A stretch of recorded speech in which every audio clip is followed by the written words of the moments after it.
ಶತಮಾನದಲ್ಲಿ ಕನ್ನಡಕ್ಕೆ ಅದ್ಭುತವಾದ ಒಂದು ಧ್ವನಿಯನ್ನು ಕೊಟ್ಟಂಥವರು ಬಸವಣ್ಣನವರು.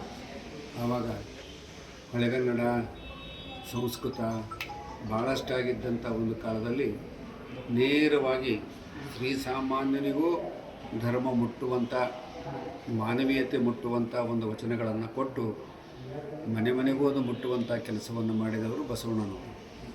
ಆ ಕಾಲಕ್ಕೆ ಎಷ್ಟೋ ಜನ ಹೆಣ್ಮಕ್ಕಳು ಹೊರಗೆ ಬರಲಾರ್ದಂಥ ಒಂದು ಕಾಲದಲ್ಲಿ ಆ ಕಾಲಕ್ಕೆ ಹೆಣ್ಮಕ್ಕಳಿಗೆ ಅನುಭವ ಮಂಟಪದಲ್ಲಿ 100ಕ್ಕೆ 100 ಸ್ವಾತಂತ್ರ್ಯವನ್ನು ಕೊಟ್ಟಂಥ ಇತಿಹಾಸವನ್ನು ನಾವು ನೋಡ್ತೇವೆ. ಅಷ್ಟೇ ಅಲ್ಲದೆ ಎಷ್ಟೋ ಜನ ಮುಟ್ಟಿಸಿಕೊಳ್ಳಲಾರದಂಥ ಜನರನ್ನೂ ಸಹಿತ ಅನುಭವ ಮಂಟಪದಲ್ಲಿ ತಂದು ಅವರಿಗೆ ವಚನವನ್ನು ಬರೆಯುವಂಥ ವ್ಯವಸ್ಥೆಯನ್ನು, ಅಕ್ಷರ ಜ್ಞಾನವನ್ನು ಕೊಟ್ಟಂಥವರು ಬಸವಣ್ಣನವರು. ಇದು ಒಂದು ವಿಶೇಷ ಇದೆಯಲ್ಲ. ಎಷ್ಟೋ ಜನ ಅಕ್ಷರ ಬರದೇ ಇದ್ದರೂ ಸಹಿತ ಅನುಭವ ಮಂಟಪದಲ್ಲಿ ಬಂದು ಪ್ರತಿನಿತ್ಯ ಅನುಭವ ಮಂಟಪವನ್ನು ಕೇಳಿ ಎಷ್ಟೋ ಜನ ವಚನಗಳನ್ನು ಬರೆದಂಥ ನೋಡ್ತೀವಿ. ಅದಕ್ಕೆ ಉದಾಹರಣೆ ಅಂತಂದರೆ ಸೂಳೆ ಸಂಕವ್ಯ ಅಂತ ಬರ್ತಾಳೆ. ಒಬ್ಬ ಹೆಣ್ಣು ಮಗಳು ದೇವದಾಸಿ ಪದ್ಧತಿಯನ್ನು ಮಾಡಿಕೊಂಡಿದ್ದಂಥ ಹೆಣ್ಣು ಮಗಳನ್ನು ಅನುಭವ ಮಂಟಪದಲ್ಲಿ ತೆಗೆದುಕೊಂಡು ಅವಳಿಗೆ ಧಾರ್ಮಿಕ ಮಾರ್ಗವನ್ನು, ಸ್ವತಂತ್ರ ಮಾರ್ಗವನ್ನು ಕೊಟ್ಟು ಅವಳಿಗೆ ಅಕ್ಷರ ಜ್ಞಾನವನ್ನು ಕೊಟ್ಟು ವಚನವನ್ನು ಬರೆಯಲಿಕ್ಕೆ ಹಚ್ಚಿದಂಥವರು ಬಸವಣ್ಣನವರು.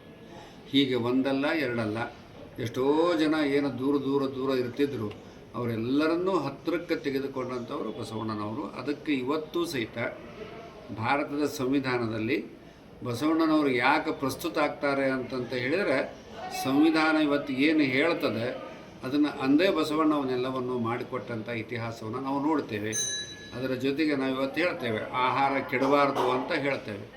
ಆ ಕಾಲಕ್ಕೆ ಆಹಾರವನ್ನು ಕೆಡಿಸಬೇಡ್ರಿ ಅಂತ ವಚನಗಳಲ್ಲಿ ಕೊಟ್ಟಂಥ ಇತಿಹಾಸದ, ಪರಿಸರದ, ಮಾನವೀಯತೆ ಇದೆ. ಇವೆಲ್ಲವನ್ನು ಇಟ್ಟುಕೊಂಡು ಅಣ್ಣನವರು ಕೊಟ್ಟಂಥ ಒಂದು ಸಂದೇಶ ಕಾಲಕ್ಕೆ ಪ್ರಸ್ತುತವಾಗ್ತಾ ಅಗದಿ ಜನರಿಗೆ ಬೇಕಾಗ್ತಾ ಬರ್ತಿರುವುದು ಒಂದು ಸಂತಸದ ಕೆಲಸ. ಅಂಥವರ ಜಯಂತಿಯನ್ನು ಇವತ್ತು ನಾವು ಆಚರಣೆ ಮಾಡ್ತಾ ಇದ್ದೇವೆ. ಕೇವಲ ಇವತ್ತು ಒಂದು ದಿವಸಕ್ಕೆ ಅದು ಸೀಮಿತವಾಗಬಾರ್ದು. ಮನೆಯಲ್ಲಿ ಮಕ್ಕಳಿಗೆ ವಚನವನ್ನು ಕಲಿಸುವಂಥ, ಈ ಬೇಸಿಗೆ ರಜೆಯಲ್ಲಿ ಕಲಿಸುವಂಥ ಒಂದು ವ್ಯವಸ್ಥೆಯನ್ನು ನಮ್ಮವ್ರು ಮಾಡಬೇಕು.